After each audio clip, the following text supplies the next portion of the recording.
I hope and trust and I pray that you're doing well out there wherever you are. I thought about peace today, and I thought there's something about peace we need to be reminded of. We need to be intentional about our peace. That's right. There's all sort of things out here to get your attention.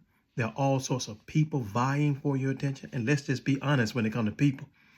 There are all sorts of people trying to use you to help them get to wherever they're trying to arrive at. Yeah, you've got to accept that. We've got to realize that that's just part of reality. But the truth is, sometimes we can have disruptions in our lives, and our lives are disrupted to the degree that we don't have peace in our own life. I want to remind you to be intentional about your peace. Be intentional about putting things around you to safeguard your peace. Be intentional about moving certain things away from you so that you can safeguard your peace. Be intentional about defining what you need and where you need it in order to keep your peace intact and to sustain your peace. And also be intentional about focusing on those things that bring more peace in your life.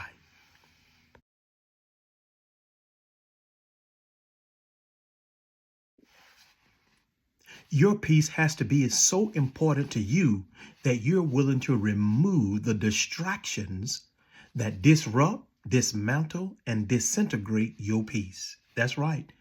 Distractions come to occupy our minds.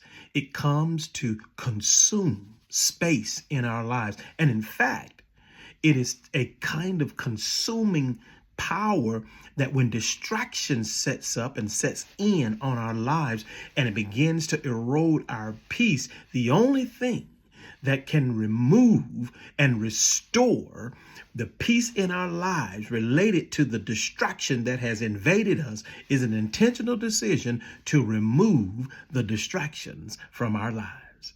You have to take an inventory of the things that are and the things that have become a distraction in your life. Listen, nobody is above being distracted. Nobody is above having the assault of distractions disrupt their way of being.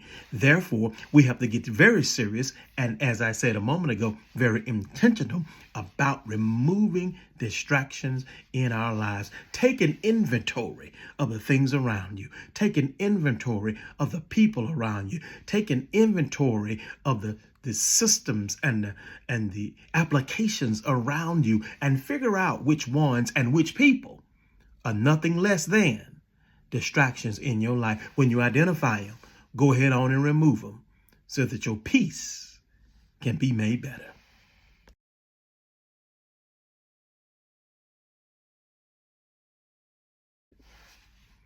There comes a point when you just simply have to stop allowing the wrong people to occupy time and space in your life.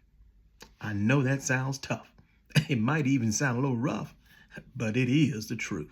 There just comes a time when you have to decide and follow that decision up with action to stop allowing the wrong people to occupy time and space in your life. Because so long as the wrong people are around, they have the opportunity to disrupt your peace. So long as the wrong people are in your vicinity, they have the opportunity to disintegrate your peace.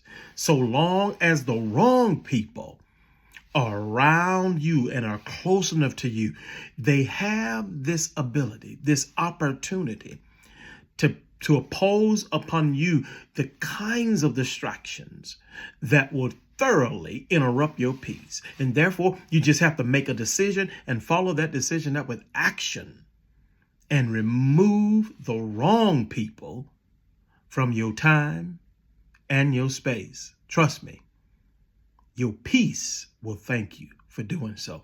Trust me, your mind will thank you for doing so. And even your body will thank you for doing so. Why?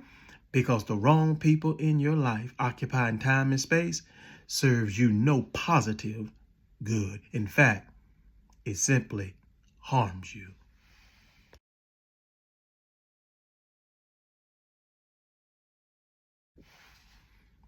When it comes to sustaining and maintaining peace in our lives, we have to take ownership of protecting our mind.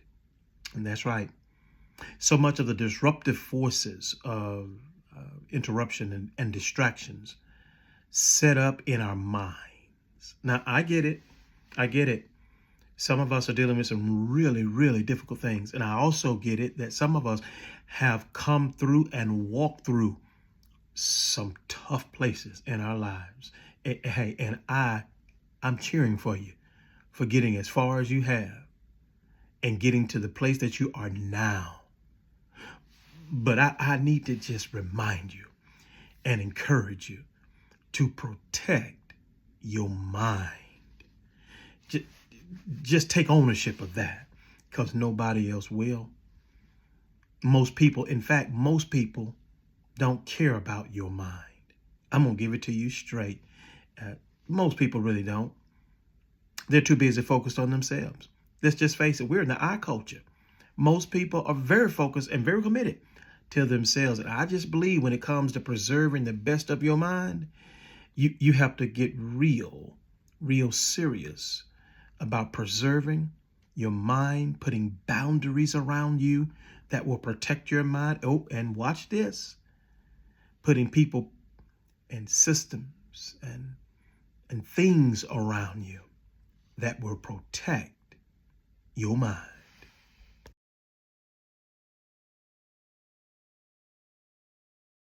You know, one thing that we need to do as we're doing work to preserve and protect the peace in our lives, we need to go ahead on and add some new people to our lives, some new places to our lives, and some new things to our lives. I'm talking about the kind of new people, new places, and new things that give you peace. See, even when we're removing some people out of our lives because they disrupt our lives, we already know it's not good to be alone. So therefore, we have to invite and introduce and sustain relationships with people that support peace in our lives. Now, I realize right there, that's a tough spot. Why? Because when you talk about people, you're talking about friends, family, colleagues, and so on. And it can get real dicey and real tough in that family area. It can also get a little tough and challenging when you're inventorying your friends. However, we need to take assessment and figure out who and what we need to have in our lives, including adding new people, new places, and new things to give us peace. Why? Because you are worth it. Why? Because your life deserves it.